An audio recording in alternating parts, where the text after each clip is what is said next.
వర్గం పక్క నియోజకవర్గాల ఎమ్మెల్యేలకి మాకు కొన్ని విభేదాలు నీళ్ల గురించి ఎవరి నియోజకవర్గం వాళ్ళు నీళ్లు తెచ్చుకోవాలనే ఫైట్ ఎప్పుడు ఉంటుంది. అంటే అది కూడా మాట్లాడకూడదు. అధికారులు కూడా మేము మాట్లాడినా ఎవరి గురించి మాట్లాడినా అది జగనన్నకు ఆపాదిస్తారంటే నాకు నిజంగానే ఇంత దరిద్రము ఇంత నీచమైన పేపర్ని చింపేయాలా? అసలు ఇట్లాంటి పేపర్లను ఇంకెవరు కూడా చదవకండి. ఈ దరిద్రం ఎప్పుడు పోతుందా అని మేము వెయిట్ చేస్తా ఉన్నాం. జగనన్న కోరుకున్నట్టు 175కి 175 కొట్టాల. ఆ రోజు మాత్రమే ఈరోజు హైదరాబాద్లో ఉన్నాడు జగనన్న.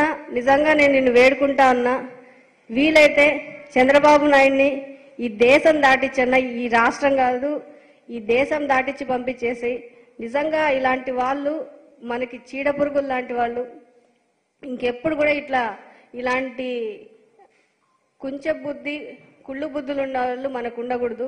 అలాగే ఈ మీడియా కూడా, ఈ ఎల్లో మీడియా కేవలం ఈ ఎలక్షన్ వరకే. ఈ ఎలక్షన్ దాటాక మీ రాతలు ఎంత మాత్రం పనిచేసినాయో, ఎంత మాత్రం మీరు ఇన్ఫ్లుయెన్స్ చేయగలిగారో అవన్నీ కూడా తెలిసిపోతాయి.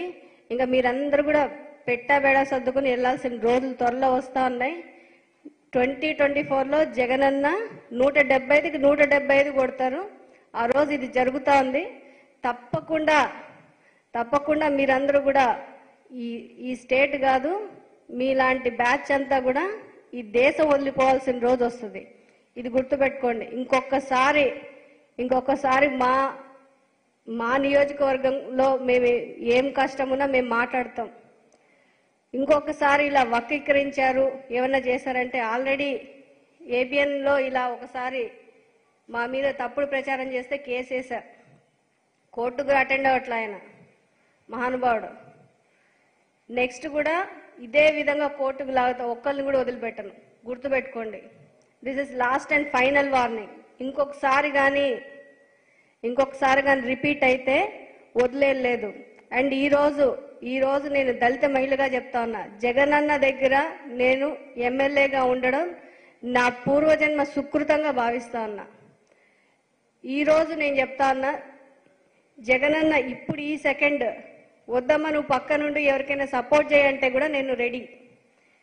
అంతేగాని మీ ఇష్టం వచ్చినట్టు జగనన్నకి నాకు దూరం చేసే విధంగా మీరు ఎలాంటి వాళ్ళంటే కడుపులో ఉన్న బిడ్డకి తల్లికి కూడా గొడవ పెట్టే రకాలు మీరు అలాంటి ప్రచారాలు చేస్తారు. కానీ ఈరోజు మళ్ళీ చెప్తున్నా, ప్రజలందరినీ వేడుకుంటాను. ఆ లైవ్ నేను ఏదైతే ఇచ్చానో ఫస్ట్ నుంచి లాస్ట్ వరకు 1 గంట ఉంది, మొత్తం చూడండి. ఎవరు ఏం వక్రీకరించారో మీకు అర్థమవుతా ఉంది. ఎప్పుడు చూసినా ఈ ఎల్లో మీడియా ఇష్టం వచ్చి నీకు కట్ చేసి వేసేది. యూటర్న్ తీసుకుంది పద్మావతి. ఏం యూటర్న్ తీసుకున్నాను? నేను జగనన్న ఏమన్నా అంటే కదా యూటర్న్ తీసుకోవడానికి. నేను అనలేదు. అననప్పుడు యూటర్న్ ఏంటి? రైట్ టర్న్లోనే ఉన్నాను. నేను రైట్ వేలోనే రైట్ పాత్లోనే ఉన్నాను. ఈ రోజు చెప్తున్నా, ఇంకొకసారి నా జోలుకు వచ్చారంటే కోర్టుకి ఇడిస్తా ఒక్కొక్కడిని. గుర్తుపెట్టుకోండి.